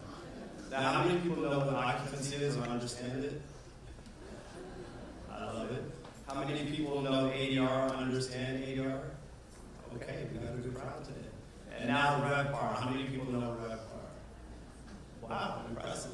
So for the people that don't know, occupancy is a percentage of hotel rooms occupied. ADR is average daily rate, that's a dollar amount. And then RevPAR is revenue per available room, and that is also a dollar amount. So you calculate RevPAR by multiplying occupancy percentage by ADR.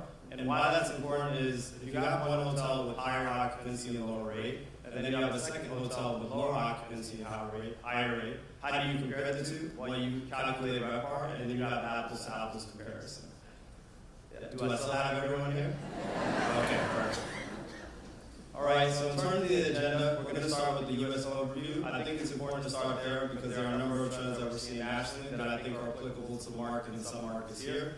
After that, we'll jump into the D.C. market and then focus on the city, and then we'll wrap up with the local forecast. So starting with the U.S. To the left, you have year-to-date performance through June 2024. To the right, you have year-to-date performance through June 2025. So last year, RevPAR growth was positive at 1.5%, driven primarily by rate gains, and those trends have continued into 2025, but occupancy has declined 0.6%, which has led to lower RevPAR growth of 0.8%. Now, while that's not great, it's not bad, but at least it's still positive.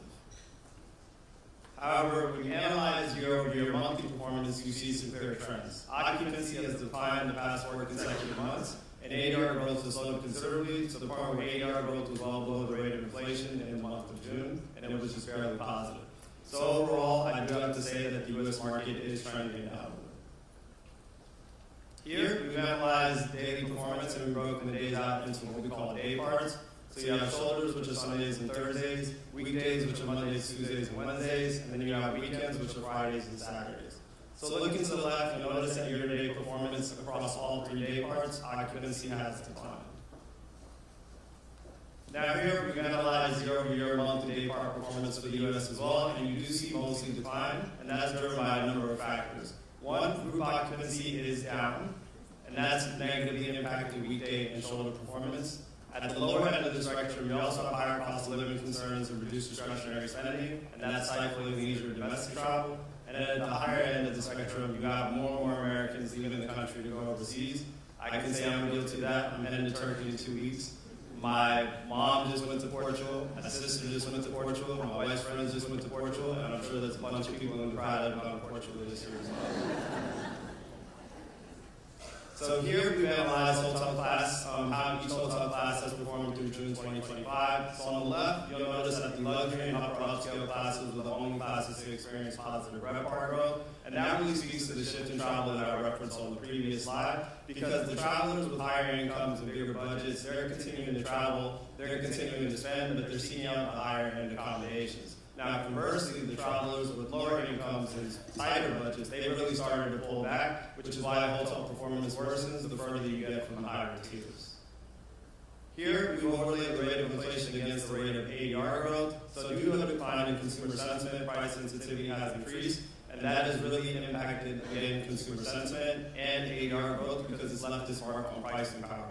So as you can see, the rate of ADR growth has been well below the rate of inflation for quite some time. So the point in the month of June, inflation was 2.7%, but the rate of ADR growth was nowhere near that mark. So this is the first forecast I'll be showing you today. This is the forecast for the U.S. So through the end of 2025, we do anticipate a decline in occupancy that will offset moderate gain in rate, culminating in a RevPAR decline of 0.1%. Now, I think it is important to note that there are a few risks that I forecast, for example, continued economic uncertainty. And then also, when you look to 2026, however, we are forecasting growth of RevPAR in 0.8%, and that's expected to be buoyed by the 250th celebration of the country's birthday, as well as the 2026 FIFA World Cup. Here, we broke the forecast out into quarters, which I think provides a very clear flow of anticipated trends. So through the end of the year, we're expecting uneven occupancy and moderate gains. In the first half of 2026, we expect performance to be a bit choppy and fluctuate similar to what we've experienced in 2025. And then through the back half of 2026 is when we really expect performance to take off. So that wraps up the U.S. overview portion of the presentation. But before we jump into the local markets, I did want to touch on the inauguration and its impact on hotel performance. So here we can analyze how the last 6 inauguration seasons have performed. So you can see that there's generally a pickup in performance in December, and then in February, you'll notice that we've excluded 2021 because of COVID, and 2009 is an outlier because of the Great Recession of 2008. But you'll notice that over the past 20 years, ADR has increased an average of 5% in the months of December and February, and then ADR has increased an average of 27% in the month of January. Now, looking at the inauguration in 2017 and 2025, you do notice a significant uptick, and that's because ADR grew 37% on average. Now, overall, the inauguration does boost hotel performance. It picks up the year-to-date numbers as well as the year-end numbers, and that's a consistent theme that we'll see throughout the presentation. So now we'll jump into the DC market. I do want to be clear, when I say the DC market, I'm talking about the city, the 6 submarkets in Northern Virginia, and the 3 submarkets in Southern Maryland, or the DMV. So to the left, you have year-to-date performance through June 20 performing well. RevPAR growth was strong at 5.3%, driven by gains in occupancy and gains in rate. Those gains in rate have continued into 2025, but occupancy has declined 1.7%, which has resulted in lower RevPAR growth of 1.4%. Now, the positive takeaway is that at 1.4%, the rate of RevPAR growth in the DC market, is close to twice as high as the rate of RevPAR growth in the U.S., which was at 0.8%.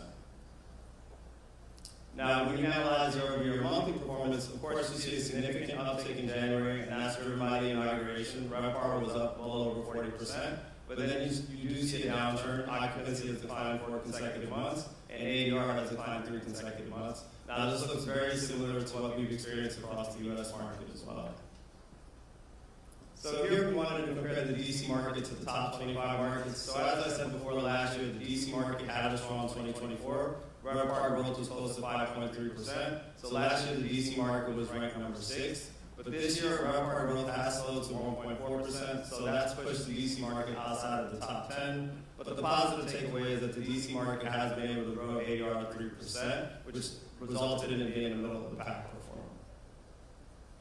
Now here we have year-over-year monthly performance, day-part performance for the DC market, and you'll notice primarily declines for weekday and shoulder demand, and that's really been tied to a reduction in government-related travel.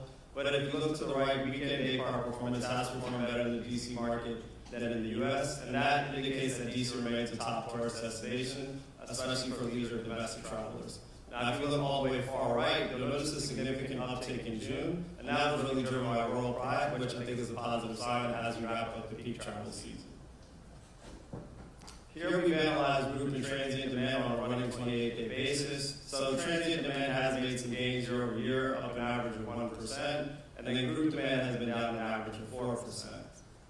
However, when you look at group and transient ADRs, that's flip-flop. So on the left, light blue, you have transient ADR, and then group ADR is dark blue. So you'll notice a significant uptick in January. Of course, that's driven by the inauguration, and then you see ADR taper off through the rest of the year. The important takeaway is that while transient ADR is declining, group ADR is increasing. So transient ADR since the inauguration has been down an average of 1%, but group ADR since the inauguration has been up an average of 5%. Here we've analyzed occupancy on the books for the next 6 months versus the same time last year, and this is for the DC market, of course. So you do see mostly declines, but there are some bright spots, for example, in October and November, driven by the citywide events like the Association of the U.S. Army and the American Public Health Association.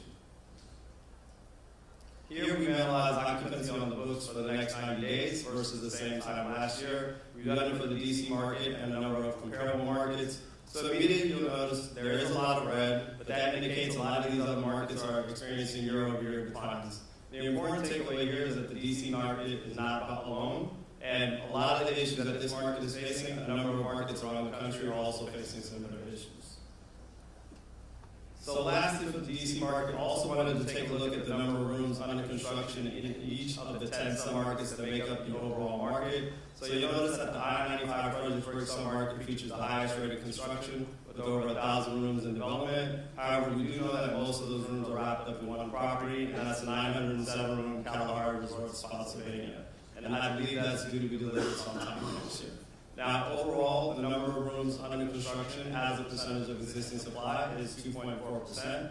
To put that into perspective, that statistic for the U.S. is 2.3%, and that stat for the top 25 markets is 2.5%. So at 2.4% for the D.C. market, the rate of construction locally is on par with what we're seeing nationally, and I think that's a positive trend.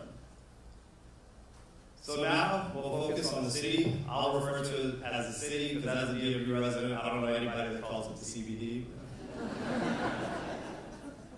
So to the right, you have year-over-year monthly performance again, and you'll notice again a significant uptick in January driven by the inauguration. RevPAR growth was up above 75%, but then you do see some decline in performance, a decline in occupancy, and a decline in rate as well. But to the left, you'll notice our RevPAR growth was positive at 2.7%, and again, that's being driven by the inauguration. The important takeaway is that at RevPAR growth of 2.7% year-to-date for the city, that's nearly twice the size of the rate of RevPAR growth for the DC market, which was at 1.4%, and that's 3 times the size of the rate of RevPAR growth for the US, which was at 0.8%. So before we compared the DC market to the top 25 markets, now we're comparing the city to other comparable downtown markets. So last year the city performed well and it was ranked number 5. This year the city has slipped a bit down to number 8. That's not much of a drop off, but that's because the city was able to successfully grow ADR. ADR has increased 6% over the past 6 months. And the only 2 sub-markets that performed better were actually Tampa, which has just had an incredible year, and then of course New Orleans, which of course hosted the Super Bowl earlier this year. So we also wanted to compare the city to the other 9 sub-markets in the region, and you'll notice that the city is the 4th best performing sub-market in terms of RevPAR growth, again driven by its ability to grow ADR 6% over the past 6 months. You'll also notice that most of the Northern Virginia sub-markets perform well, 3 of which outperformed the city. And I'm sorry, but I have to do it. I have to call out Maryland. 3 of its sub-markets all experienced declines in RevPAR, so all 3 sub-markets other than Maryland are bottom half performers. Sorry, Maryland. And in terms of why the city is able to grow rate, that really has to do with the concentration of demand generators, as well as the high concentration of luxury and upper upscale hotel rooms.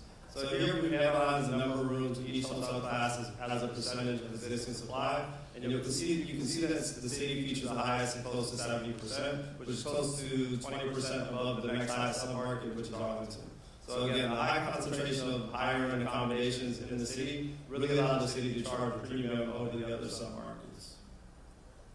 So here we've analyzed the ebb and flow of group and transient occupancy. You can see that transient occupancy has actually been down an average of 2% in the city, but it's been more stable than group demand. And then you'll also notice that group demand has actually been down an average of 6%. But that's not just purely a decline in demand, that's also tied to a shift in strategy of driving rate.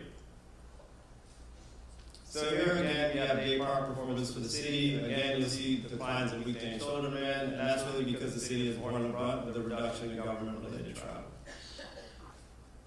So here we're taking an uptick in January because of the inauguration, some positive growth in February and March, but then transient rates have been in decline since April.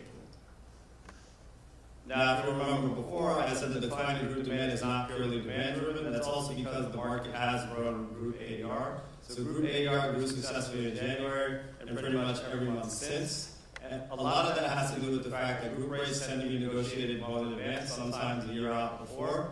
And because the city performed so well in 2024, they really provided the city an opportunity to negotiate from a position of power.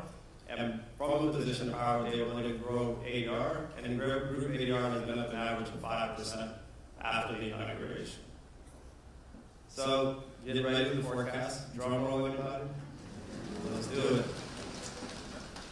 So here's the forecast for the DC market. So again, 2024 was a very strong year. RevPAR growth was up above 5%, but through the end of the year, we are anticipating a decline of 0.2%. But I do want to add that that's pretty in line with the decline that we're forecasting for the U.S., which was at 0.1%.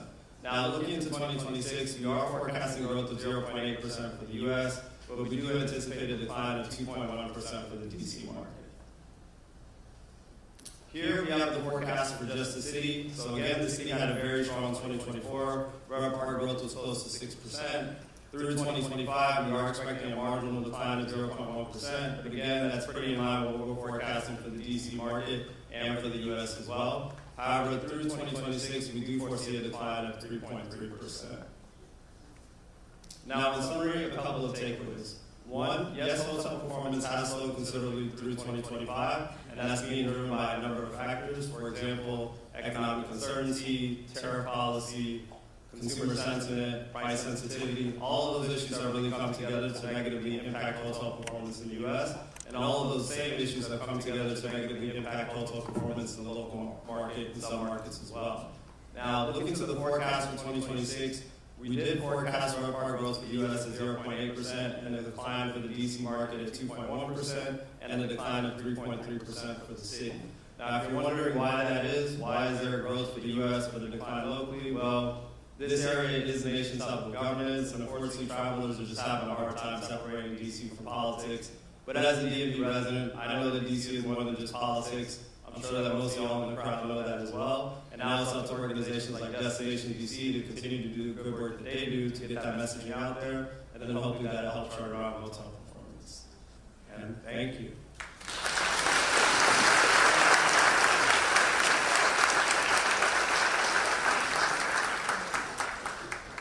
So there's just no easy way to share some of this information. We've got 5 minutes left with you, and then we will conclude. Didio, thank you very much. The information is compelling, and it, again, leads our strategy in terms of what we do focus on, and we'll be sharing more of that in the future. So, as I close, clearly, we've got our work cut out for us. Less money to spend and more issues in terms of perception as a destination that we've got to focus on. So never before is it important or impactful for us to remain relevant and steadfast in this market, domestically and globally, in countries like India that are important to us, as well as other parts of the U.S. So all the presentations I saw you snapping pictures, it's all on the extranet. So if you don't have access to the extranet, please make sure you ask us in the back afterwards what your password is, because everything that we share today with you, Adam and Didio's presentations are also on the extranet. I encourage you, as we are focusing on marketing our destination, there are various committees. There's a marketing committee,